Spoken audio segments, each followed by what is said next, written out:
Right, so today's got off to quite a start, hasn't it? Two massive stories, frankly, in that Suella Braverman has finally been sacked, and the appointments and mini reshuffle that has gone on as a result of that. To be honest, all too much to cover in a single video. So we will deal with Braverman here, and my video later will cover who's come in, because it really does show how desperate Sunak has become. And the really big reason for that is, of course, because Suella Braverman had remained in post for all of this time, despite everything she has done in the last year, the damage, the fallout, the harm she has been a driver of. Because Sunak, in order to shore up his own leadership, needed the hard right of his party to support him. By rights, he had no choice but to act after the scenes at the Cenotaph on Saturday. Braverman should have been sacked after what we saw on Armistice Day, sacked immediately before that day was out. Instead, Sunak has let it fester all weekend, completely in keeping with his habitual inability to lead. But now he's had to ditch her. The splits with a significant chunk of his own party have begun already as a result. Right, so first things first, ding dong, Cruella's gone. Hooray! We can all celebrate that one, can't we? Let's get the party poppers out, let's pop a few off.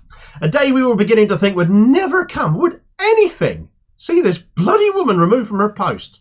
Because it looked like Sunak had no control over her whatsoever. She had free rein, seemingly, to do and say whatever she liked, driving Home Office policy that Sunak would, if not repeat, certainly quietly go along with, as we've seen in the recent Tensor lifestyle choice issue. For my part, I really didn't think Sunak had it in him. I had another Braverman story planned for today, and this has completely wrecked it, so thanks very much, Rishi, for that. What I was going to talk about today was the upcoming court ruling due on Wednesday regarding Braverman's Rwanda deportation plans. She does dream of them, you know.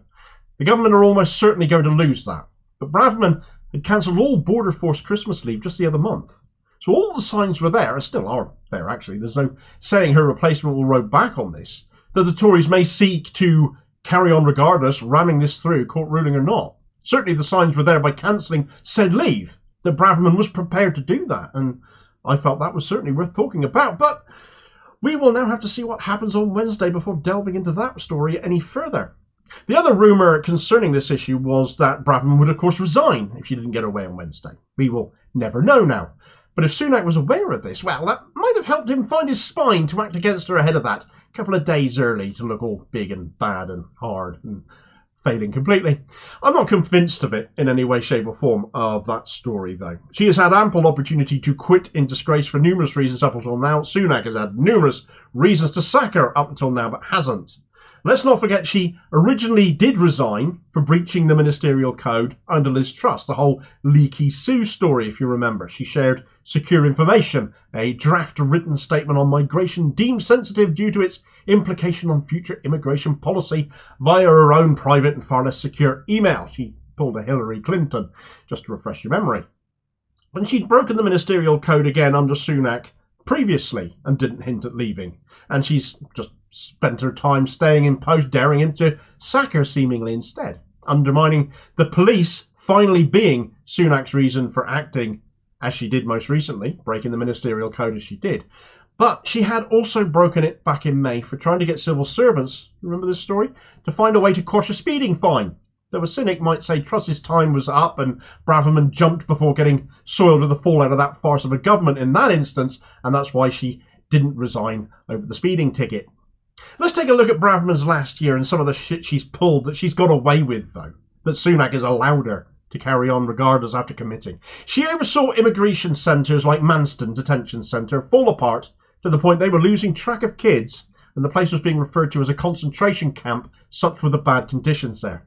She opted to throw even more money at France to stop the boats. Stop the boats, stop the boats. Even though they couldn't possibly patrol their entire coastline. It proven before, with the failure of Priti Patel doing exactly the same thing, but Braverman thought, no, let's throw some more money at it.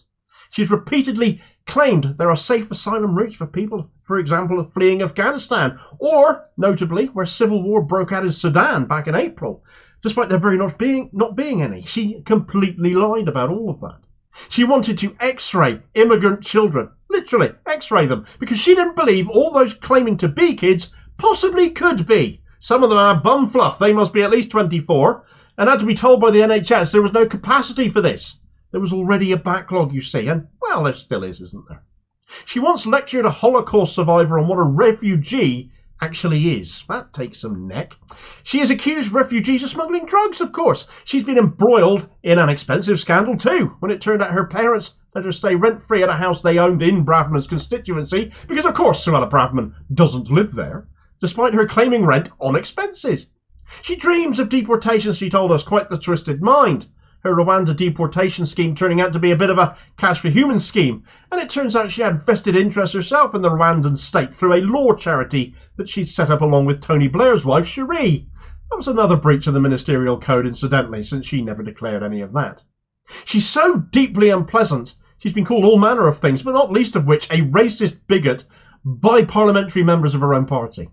She got her obscene illegal migration bill passed, and then attempted to get bits that had been struck out passed anyway afterwards via secondary legislation, and would have gotten away with it too if not for pesky Green Party peer Jenny Jones leading the opposition against it.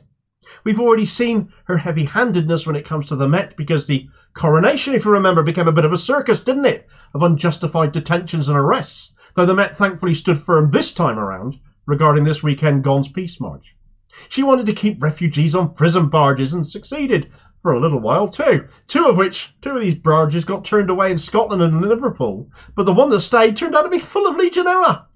She was found to have broken the law by denying a £3 payment, £3, to pregnant women in hotels and to young children, which left them all malnourished. She got so incensed by legal blocks stopping her deportations that she even went as far as threatening to jail all the lawyers who carried on doing that, those rotten lefty lawyers. She kept claiming Rwanda was a safe country, of course. She's been saying that on and on and on, despite military action breaking out on 2 of its borders this year versus the Democratic Republic of the Congo and Burundi. She's blamed the police for rising crime and demanded they sort it out by just working harder.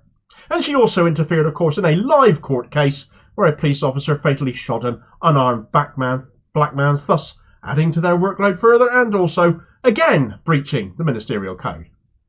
She's blamed smartphones and jet travel for rising refugee arrivals rather than her own inability to do her job and to deal with the situation and bring in safe asylum routes and investing in dealing with the backlog. And let's not forget all the demonisation of just about every protected demographic there is. She should have been sacked more than a dozen times over just in the past year. But of course her place in government was assured because Rishi Sunak needed the support of the right-wing backbenchers and the ERG faction that Braverman belonged to. Well, that's now gone, of course, and already dissent is emerging. Andrea Jenkins, the first member of the ERG to put their head above the parapet at time of writing, she's the current ERG deputy chair, well, she tweeted out, "I support Suella Braverman. Sacked for speaking the truth. Bad call by Rishi caving in to the left." Well, there's a novelty in thinking there is any such thing as a left of the Tory party, but then she is as mad as a box of frogs. The actual chair of the ERG, actually, you might have forgotten about this chap, is a rather diminutive chap called Mark Francois. He's been oddly silent for quite a while, hasn't he? Most uncharacteristic of him, I can't imagine why. It isn't just the Tory MPs crying about this, though, but the right-wing mouthpieces in the media too. Murdoch Radio's Julia Hartley-Brewer, well, she's gone on one. And she's bleated out today, "If you watch the horrible events on the streets of London on Saturday and you've concluded that Suella Braverman is the person to blame, then you are part of the problem. When your house is on fire, don't blame the person shouting fire, blame the arsonist." Well, that's just a really strange thing to say. I think Suella Braverman has been going around government with a petrol can starting enough fires, thank you. Not a good analogy at all, Julia. Expect more Tories to come out of the woodwork, squealing like pigs about precious Suella to come, and the media too. But speaking of pigs, don't forget to look out for the next vid on Rishi's reshuffle later today. Thanks for watching. I hope you found this video useful. Please do like, share and subscribe if you did. More content out daily. Meanwhile, here's a video recommendation where Braverman's antics, you should have seen her sacked, were the emboldening of the hard right, the fascists, to descend on London on Armistice Day to desecrate the proceedings, rather than just yet more criticism of the police, which she has done on multiple occasions before without punishment. And I'll hopefully catch you on the next vid. Cheers, folks.